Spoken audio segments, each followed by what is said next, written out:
নমস্কার বন্ধুরা, বাঙালির রান্নাঘরে আজ আমি আপনাদেরকে দেখাবো মশলাদার বেগুনের রেসিপি। দেখুন কীরকম করে বানাচ্ছি। প্রথমে বেগুনটাকে ভালো করে ধুয়ে এইভাবে পাতলা পাতলা করে কেটে নিয়েছি। এবার একটা মশলা বানাবো। বাটি নিয়েছি, এর মধ্যে আমি 1 চামচ লঙ্কার গুঁড়ো, 1 চামচ জিরের গুঁড়ো, 1 চামচ ধনে গুঁড়ো, 1/2 চামচ হলুদ গুঁড়ো, স্বাদ মতন লবণ, 1 চামচ গরম মশলা। এবার সব উপকরণ একসাথে মিশিয়ে দেব।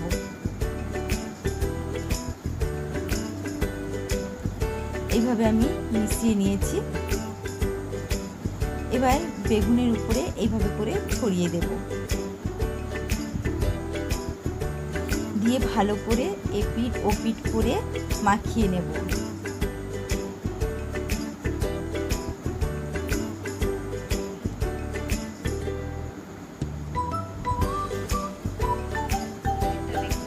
এইভাবে আমি প্রত্যেকটা বেগুন মশলার সঙ্গে মাখিয়ে নিয়েছি। এখানে আমি একটা বাটির মধ্যে বেসন নিয়েছি,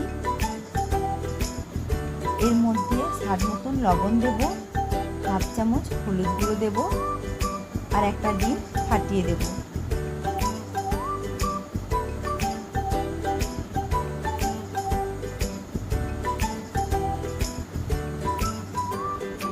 এবার সব কিছু মিশিয়ে নেব।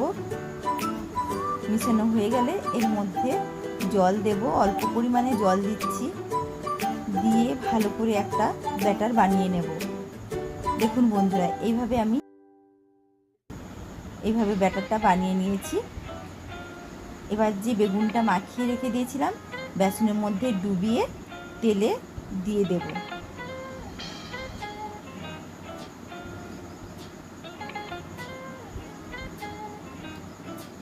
এইভাবে একে একে সমস্ত বেগুন দিয়ে দেব।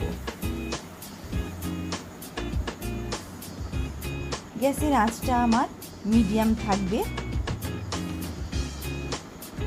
দিয়ে ভালো করে উল্টিয়ে পাল্টিয়ে ভেজে নেব।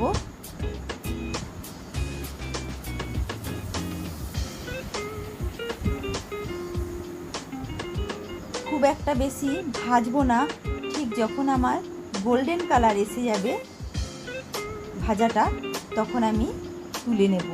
এইভাবে বেগুনটা যখন গোল্ডেন কালার এসে গেছে এবার তুলে নেব। সমস্ত বেগুন তুলে নেব।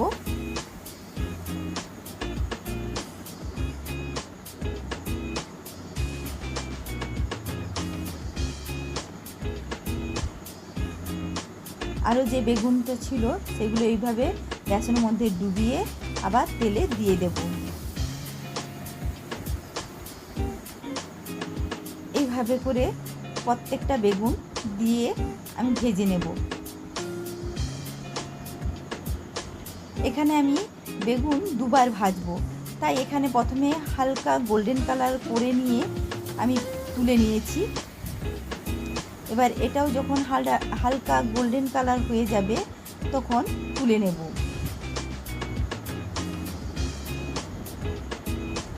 হয়ে গেছে গোল্ডেন কালার, এবার আমি তুলে নেব বেগুনিটা।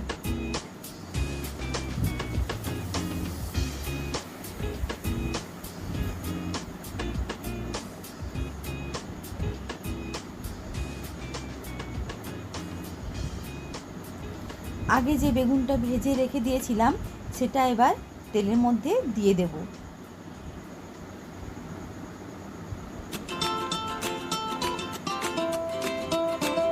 এবার ভালো করে লাল লাল করে বেগুনটাকে ভেজে নেব। এইভাবে ভাজলে বন্ধুরা বেগুনের ভিতরটা ভালো সিদ্ধ হয়ে যাবে।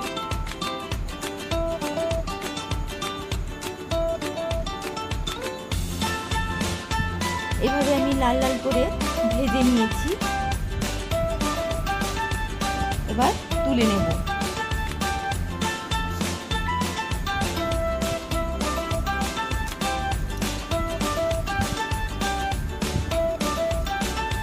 বাকি যে বেগুনটা আমি ভেজে রেখে দিয়েছিলাম আগে, সেটা এভাবে এই যে বেগুনটা ভেজে রেখে দিয়েছিলাম সেটাও এভাবে দিয়ে দেব।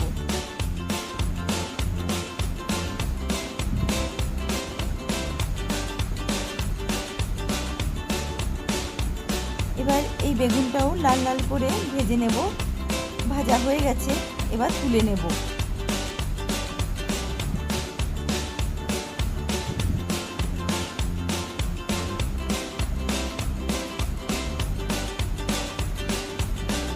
আমি আর একটা পদ্ধতি দেখাচ্ছি।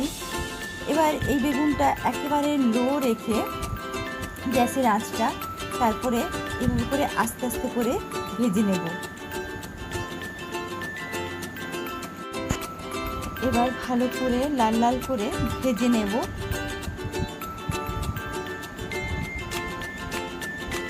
এভাবে ভাজলে একটু সময় লাগে। বন্ধুরা একবার এভাবে মশলাদার বেগুন ভেজে খাবেন, দেখবেন খুবই ভালো লাগবে। ভাজা হয়ে গেছে, এবার তুলে নেব।